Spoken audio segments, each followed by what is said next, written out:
सभी लोगों का स्वागत है एक बार फिर से केजे क्लासेस के यूट्यूब चैनल पर। हाँ जी, आपने थंबनेल बिल्कुल सही पढ़ा। GSTR4 की सारी क्वेरी सॉर्ट आउट करूंगा। जो भी आपके मन में सवाल है, इस वीडियो को देखने के बाद आपके सारे सवाल खत्म हो जाएंगे और प्रैक्टिकल फाइलिंग के बारे में भी आपको बताऊंगा GSTR4। तो पहला क्वेश्चन तो आप लोगों का यही है कि सर ये GSTR4 एनुअल रिटर्न, ये एनुअल रिटर्न है या नहीं है, क्योंकि इसे लेके बहुत सारे कंफ्यूजन है। तो मैं आपको बता दूं, दो सेक्शन है जीएसटी लॉ में। पहला सेक्शन है सेक्शन 44 जो कि बात करता है एनुअल रिटर्न की, और एक दूसरा सेक्शन है सेक्शन 39 जो बात करता है जीएसटी रिटर्न की। तो ये बात पहले नोट कर लो भाई कि ये जो एनुअल रिटर्न जो GSTR4 कह रहे हैं, ये एनुअल रिटर्न नहीं है। एनुअल रिटर्न है लेकिन एनुअल रिटर्न नहीं है। अरे सर कैसी बात कर रहे हो, क्या मजाक कर रहे हो, समझाओ सही से। हाँ, इस बात को समझो कि भैया जो GSTR4 की बात की गई है वो सेक्शन 39 से गवर्न होती है, सेक्शन 44 से गवर्न नहीं होती। सेक्शन 44 से जो गवर्न होती है एनुअल रिटर्न कंपोजिशन वालों के लिए, वो होती है 9A, वो होती है 9A। लेकिन ये जो GSTR4 निकल कर आई है, ये निकल कर आई है सेक्शन 39 से। तो सर क्या हमें GSTR4 भरने के बाद क्या 9A भी भरना पड़ेगा? अगर मैं बात करूं आज की डेट की, अभी तक तो कोई क्लैरिफिकेशन नहीं है। तो अभी के हिसाब से अगर मैं बात करूं तो लॉ के हिसाब से आपको 9A भी भरना पड़ेगा, लेकिन हम उसकी बात नहीं कर रहे। हम बात कर रहे हैं GSTR4 की। तो ये एनुअल रिटर्न है लेकिन एनुअल रिटर्न नहीं है। क्यों नहीं है एनुअल रिटर्न? क्योंकि एनुअल रिटर्न कवर होती है सेक्शन 44 से, और ये वाली जो रिटर्न है ये सेक्शन 39 से। अब दूसरा क्वेश्चन, क्या सर इसकी जो ड्यू डेट है ये 31 अगस्त है?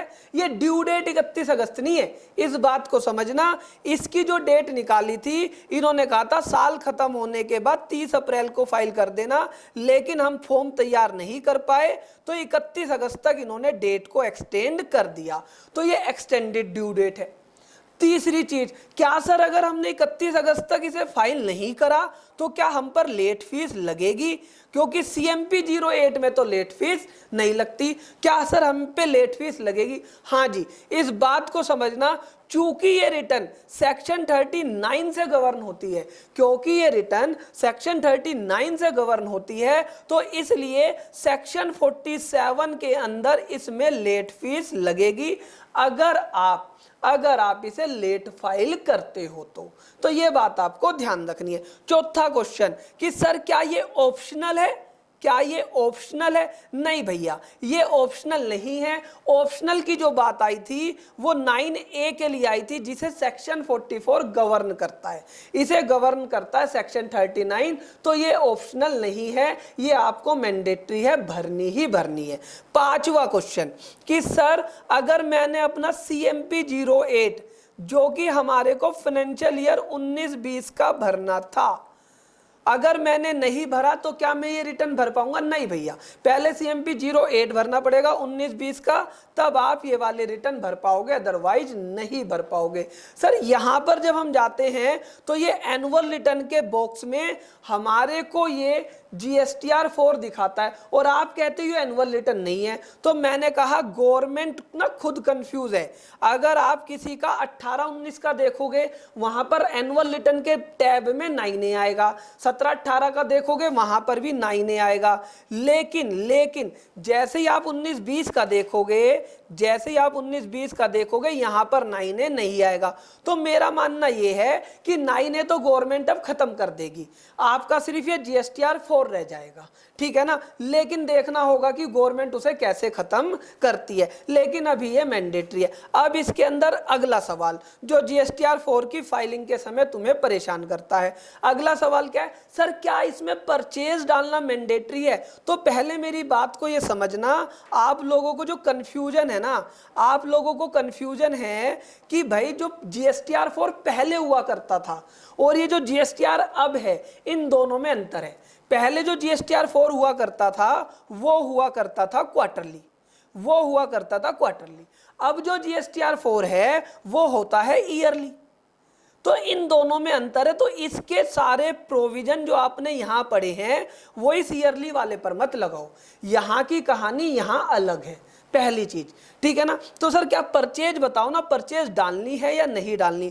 तो मैं आपको बता दूं कि भैया यहां पर जैसे आप जीएसटीआर 4 पे आते हो तो जीएसटीआर 4 की कुछ चीजें जरूरी हैं जो आपको भरनी है।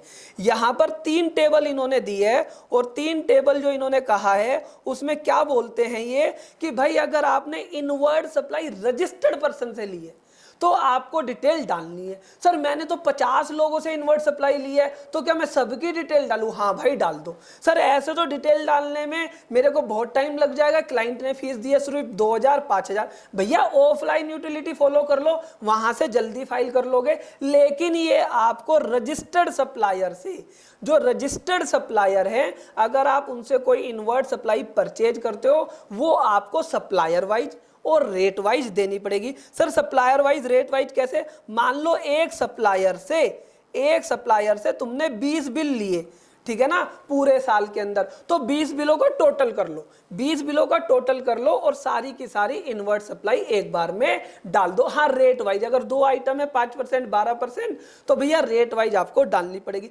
लेकिन अगर आपने कोई सप्लाई अनरजिस्टर्ड से ली है, किससे ली है जी, अनरजिस्टर्ड से ली है, सप्लायर रजिस्टर्ड नहीं है, अनरजिस्टर्ड है, उससे अगर सप्लाई ली है, सर ये बात को ध्यान से समझना, उसकी जो डिटेल के लिए जो कॉलम दिया गया है वो 4C दिया गया है, 4A नहीं है। यहां पर देखो inward supply from unregistered supplier, तो अनरजिस्टर्ड सप्लायर है तो उस पर जीएसटी नंबर तो होगा नहीं, तो इसलिए हम उसे 4A में नहीं डालेंगे, उसकी डिटेल हम डालेंगे 4C में। तो सर क्या वो मैंडेटरी है, भैया मेरे हिसाब से तो वो मैंडेटरी है जब इस सीट में दिया गया है, ठीक है ना, रजिस्टर्ड वाली 4A में और अनरजिस्टर्ड वाली 4C में। लेकिन वो जीएसटीएन वाइज मैंडेटरी नहीं है, वो आपको यहाँ पर क्या करना है, क्योंकि जीएसटीएन नंबर तो है ही नहीं, तो वो आपको यहाँ पर पैन नंबर डालना है, अगर उसका पैन नंबर आपके पास है तो, अगर नहीं है तो छोड़ देना है, बिना पैन नंबर के नाम तो होगा तो आप उसके नाम के हिसाब से डाल देना है। अब सर अगर हम किसी अनरजिस्टर्ड से परचेज करते हैं तो उस पर आरसीएम भी होता है, कई सर्विसेज पर कई गुड्स ऐसे हैं जिस पर आरसीएम एप्लीकेबल है। अगर उस पर आरसीएम एप्लीकेबल है तो इसी वाले कॉलम में यहाँ पर रिवर्स चार्ज को आप टिक कर देना, फिर वो डिटेल डाल देना। रिवर्स चार्ज को टिक करोगे तो आपकी लाइबिलिटी बन जाएगी।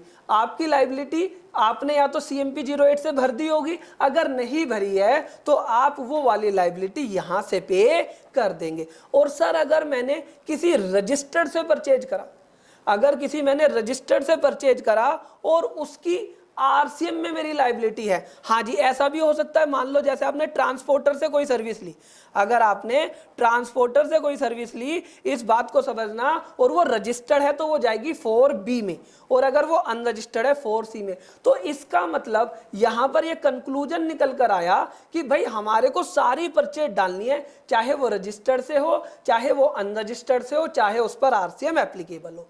ये तीनों चीजें आप समझ ले। इसके बाद क्या है, इंपोर्ट ऑफ सर्विस अगर है तो डालना है। यहां पर जो है ना 5 नंबर समरी ऑफ CMP 08, तो जो आपने अभी तक CMP 08 फाइल करे हैं उसकी समरी निकल कर आ गई। लेकिन सर उस CMP 08 में मैंने ना टैक्स कम दिया था, उस CMP 08 में मेरी गलती हो गई थी टर्नओवर में, तो उसकी टेंशन आपको नहीं लेनी है। अगला जो कॉलम है tax rate inward and outward supply, तो यहां पर आपको वो डिटेल डाल देनी है अपनी सही सेल, चाहे वो CMP 08 में गई या नहीं गई। अगर CMP 08 में नहीं गई तो आप GSTR 4 से टैक्स पे कर देना, अगर वो चली गई, ज्यादा चली गई, तो यहां पर नेगेटिव लाइबिलिटी आ जाएगी, या तो उसे नेक्स्ट पीरियड में एडजस्ट कर लेना या आप उसका रिफंड क्लेम कर लेना। लेकिन यहां पर आपको अपनी सही लाइबिलिटी दिखानी है।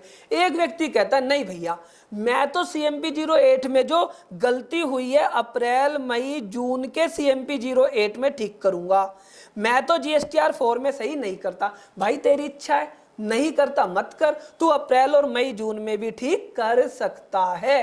लेकिन हम बेटर वे अगर बात करें तो बेटर वे उसका GSTR 4 है। सर ऐसे तो बहुत सारे सवाल हैं, तो अगर आपके ज़्यादा सवाल हैं तो सारे सवालों का जवाब मैं दूंगा आपको नेक्स्ट वीक, क्योंकि नेक्स्ट वीक हम 3 घंटे का वेबिनार करेंगे जिसमें CMP 08 और GSTR 4 के सारे सवाल और जो ये सेक्शन 10 है जहां से कंपोजिशन स्कीम आई है उसके बारे में पूरी चर्चा करेंगे, और उससे नेक्स्ट वीक करेंगे 9 और 9C के बारे में।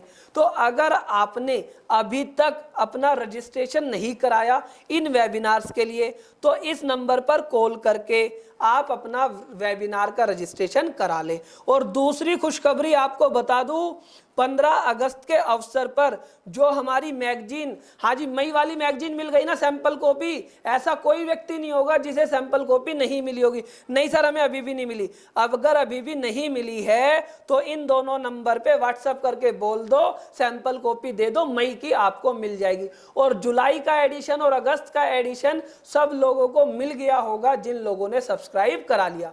तो जिन लोगों ने सब्सक्राइब करा लिया मुझे कमेंट बॉक्स में लिखकर बताना कैसी लग रही है मैगजीन, मजा आ रहा है या नहीं। सर हमें भी मैगजीन सब्सक्राइब करानी है, तो आपके लिए सिर्फ 2 दिन बचे हैं, एक 16 अगस्त और एक 17 अगस्त, क्योंकि इन 2 दिन डिस्काउंट है। डिस्काउंट क्या है कि जो हम 1200 रुपए में मैगजीन देते थे ई मैगजीन, वो हमने 1080 में दी है सिर्फ इन 2 दिनों के लिए। तो अगर अभी तक सब्सक्राइब नहीं करी है तो 2 दिन आपके पास बचे हैं, सब्सक्राइब करा लें और अपना मैगजीन ले। और मुझे बताएं कि सितंबर के एडिशन में कौन कौन से टॉपिक आपको मैगजीन्स में चाहिए और हमारा एडिशन कैसा लगा, और ये वीडियो कैसी लगी, कौन से क्वेश्चन आपके छूट गए जिसका जवाब इसमें रह गया, मैं आप मुझे कमेंट बॉक्स करके बताएं, मैं नेक्स्ट वीक वेबिनार में जरूर दूंगा। सर ये जो आपकी प्रिंटेड कॉपी है ये महंगी है, इसमें क्या है ऐसा? भाई देखो हम ध्यान देते हैं नेचर पे, प्रकृति पर। हम चाहते हैं प्रकृति का नुकसान ना हो, तो हम चाहते हैं हर व्यक्ति सॉफ्ट कॉपी ले, फिजिकल कॉपी ना ले। लेकिन अगर किसी को फिजिकल कॉपी में ही मजा आता है पढ़ने में तो भैया उसे ये पेमेंट करनी पड़ेगी। पहले हम इंडियन पोस्ट से भेजते थे, लेकिन इंडियन पोस्ट हमारी थोड़ी डिले होती है इसलिए हम कोरियर से देंगे, इसलिए इसके रेट थोड़े से ज्यादा हैं। आप सॉफ्ट कॉपी ले या हार्ड कॉपी, डिस्काउंट 2 ही दिन है, अदरवाइज आपको बढ़े हुए रेट्स पर लेनी पड़ेगी। आशा करता हूं वीडियो अच्छी लगी होगी। वीडियो अच्छी लगी है तो ज्यादा से ज्यादा लोगों तक शेयर कीजिएगा, और चैनल को सब्सक्राइब करने के लिए धन्यवाद, अपने दोस्तों से सब्सक्राइब कराने के लिए धन्यवाद, इस वीडियो को देखने के लिए आपका धन्यवाद। Thank you for